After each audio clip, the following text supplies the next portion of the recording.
happy Wednesday. I'm Tristan Winder in the News 2 streaming studio of the Morning Pulse here on this Wednesday, June 18th, the first day of Nebraska Land Days officially underway here for the 2025 festival. Top news story today here on the Morning Pulse. The North Platte Police Department has requested the public's assistance in identifying the individual pictured here in connection with a theft investigation. If you recognize this person or have information regarding their identity, please contact the North Platte Police Department at 308-535-6789 or provide information anonymously utilizing Lincoln County Crime Stoppers 1-800-933-TIPS. It's 1-800-933-TIPS. In statewide news, Nebraska hospitals are pushing back against proposed budget cuts and proposed bills in the U.S. Senate. In a statement, the Nebraska Hospital Association condemned a new proposal that would slash Medicaid funding nationwide. The Senate bill, part of the Trump administration's Big Beautiful Bill, could cut $800 billion in Medicaid funding. The president of the Nebraska Hospital Association warns of devastating impacts, including potential loss of key services like behavioral health, hospice, and labor and delivery as well. Especially in rural areas, we're going to see a contraction of services, and people who need to deliver a baby are going to have to travel, 150 miles to the next hospital that delivers babies, and it just makes life in rural Nebraska really hard. While Nordquist has said that Medicaid recipients will keep their benefits, according to Congress, Nordquist argues that without access to hospital services, that coverage becomes meaningless. The Senate's hoping to vote on the bill before Independence Day, this coming 4th of July. A Georgia man has been indicted in federal court for threats made against two U.S. senators, including Nebraska Senator Deb Fischer.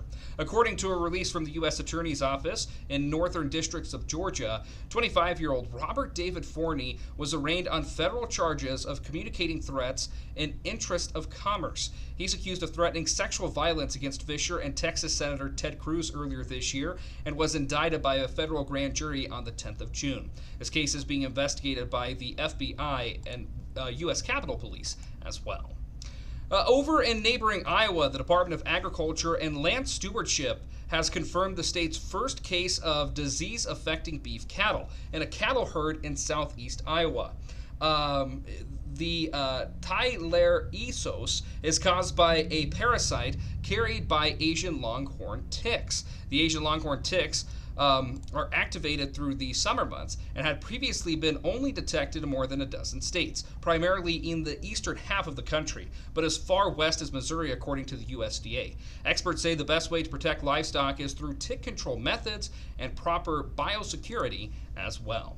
In national news today, Kraft Heinz plans to remove synthetic dyes from its products. The company announced that it will eliminate the F, D, and C colors from its U.S. portfolio before the end of 2027. Kraft Heinz also saying that it would launch any new products in the U.S. Using artificial flavoring dyes, limiting those entirely in their new products. The move does come as the federal health officials put new security and scrutiny on artificial food dyes, according to Kraft Heinz. Nearly 90% of its current products are already free of the F, D, and C colors. Kraft Heinz product lineup includes Heinz Ketchup, Jell-O, and Kool-Aid, which, of course, Kool-Aid invented here in the great state of Nebraska. And lastly, TikTok is getting another 90-day reprieve. President Trump is set to sign an executive order delaying the sale or ban law. The law went into effect in January and requires TikTok to be banned in the U.S. unless it's sold by its Chinese-based parent company. It requires that sell, and neither of the aspects have happened since quite yet, since President Trump continues to delay the law's enforcement. Now it appears that TikTok has become a bargaining chip in the tense trade talks between the U.S. and China. The app has more than 170 million users in the U.S. alone. Rounding out the morning pulse here on this Wednesday, June 18th, with a check of the 7-day forecast. Temperatures today not too bad. I was out at the Wild West Arena to start the workday today. Nice breeze coming on through there, but that's not going to be the case as soon as tomorrow, really. Temperatures warming up 10 degrees tomorrow, and then look out. Warm and dangerous warm conditions on Friday and Saturday. That heat could be dangerous for folks not adequately prepared. Want to make sure that if you're working outdoors, you're dressed appropriately, taking plenty of breaks in the shade, and of course, staying hydrated.